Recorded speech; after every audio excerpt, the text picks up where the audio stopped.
everyone. I hope you are having a great time and Happy New Year.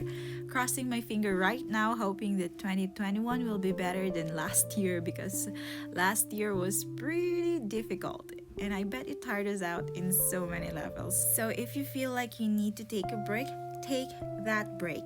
But if you feel like you still need to do something, maybe grab your iPad and your Apple Pencil or a stylus, or you can use your fingers if you like, and let's make art together. Or, just grab your tea or coffee or whatnot and spend this moment with me. When you are ready, let's begin.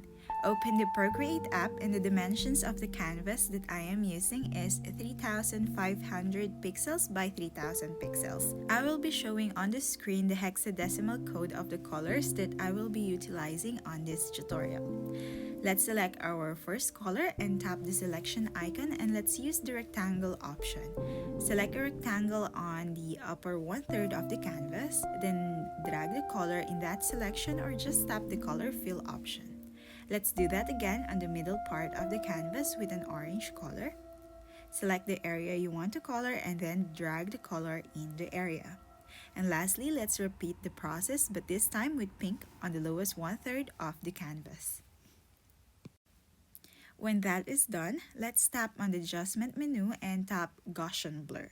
You can adjust the intensity of the blur by dragging it to the left or right, and I have set the blur to almost 90%.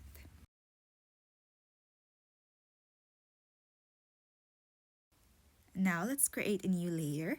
Let's also change the color to a very dark blue, almost black.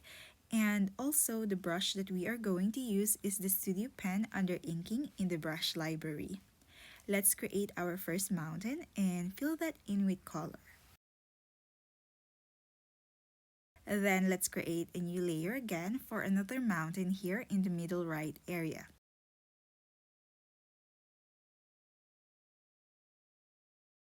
Let's create another layer and reposition the layer so that it is behind the mountains we have already created. And draw these additional mountains.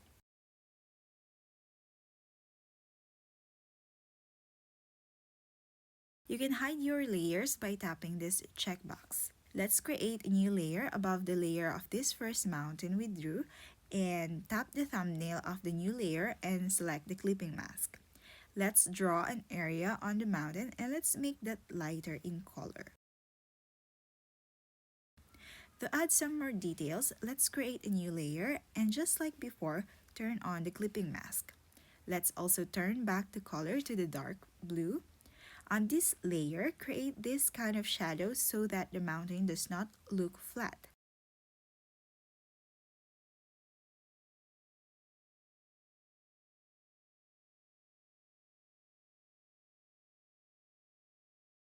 So let's add these additional details again to the other mountains that we have. To make your layers organized, you can group them this way. You can also rename them if you want.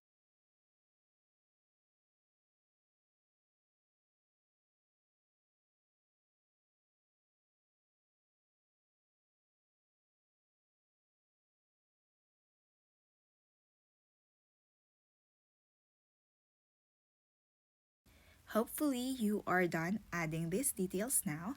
If you are not, you can pause this video and come back when you are done. Now let's again create a new layer and let's change our color to white. Let's draw a circle and hold that in to let Procreate perfect our circle and fill that in with color.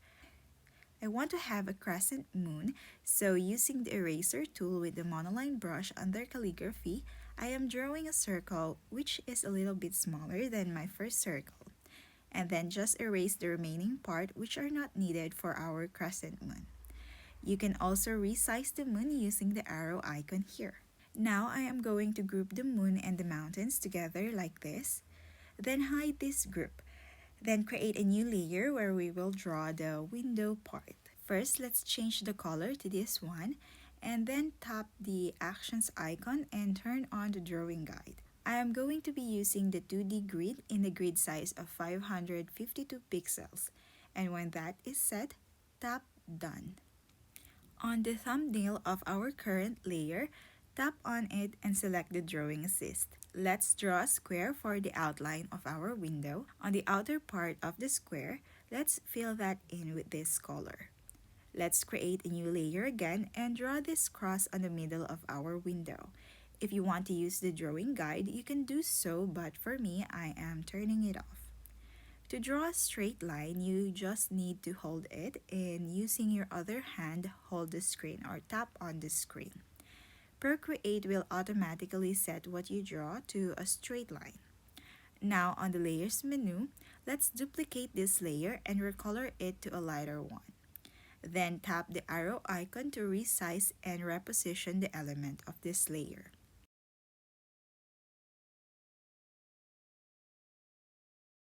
On a new layer again, let's add some snowflakes. If you have seen my previous video where we created snowflake stamps, you can use them in this part.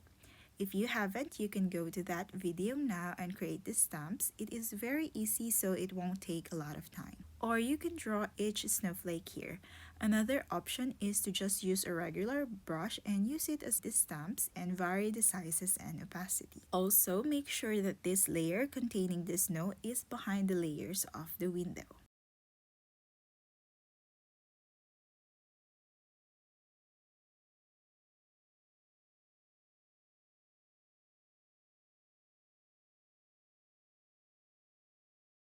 And now let's unhide the group where our mountains are located. I think that this is okay, but the empty black space is a little meh, so let's add a curtain here. Let's create a new layer for our curtain pole. It is just composed of two horizontal lines, then fill the area between these lines.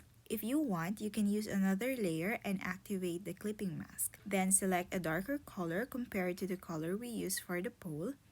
And let's also change the brush to the noise brush under touch-ups. And now let's add some shadows. When those shadows are done, let's create another layer and choose any color that you want for your curtain. Let's draw the overall outline of the curtain. And on the layer, let's adjust the opacity of the curtain layer. I have adjusted mine to 46%. Let's create a new layer again and let's draw these shapes where the upper part ends to a point. You can use the arrow icon to reposition your elements if you want. I am looking at this curtain and I think I want it to the other side, so I selected layer for the curtain and tap the arrow icon here. And on the option, I flip them horizontally, then reposition them. You can also add lines and these irregular shapes to depict kind of like folds in the curtain. Now, as I am looking to the window part, I want to reposition the moon, so I am going to the group where the moon belongs to. Click on it and the group will expand. I will tap on the moon layer and tap this arrow icon, and now I can reposition my moon. And to add the moon glow, let's duplicate the moon layer, and on the lower moon layer, select it, and on the adjustment menu, let's select the bloom effect. You can adjust the bloom effect by sliding it to the left or right again, and for me, I will be adjusting it to around 23%. Let's go back to our curtain. So let's group these two layers and duplicate the group. Now for the duplicated curtain, while it is selected, let's tap the arrow icon and let's flip it horizontally and reposition them. You can also use the distort option so you can, distort the current layer.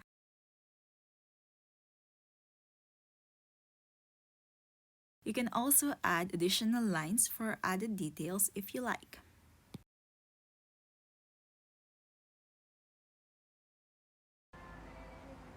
Here is our final artwork. If you recreated this and upload it on IG, you can tag me. My handles are in the description box below.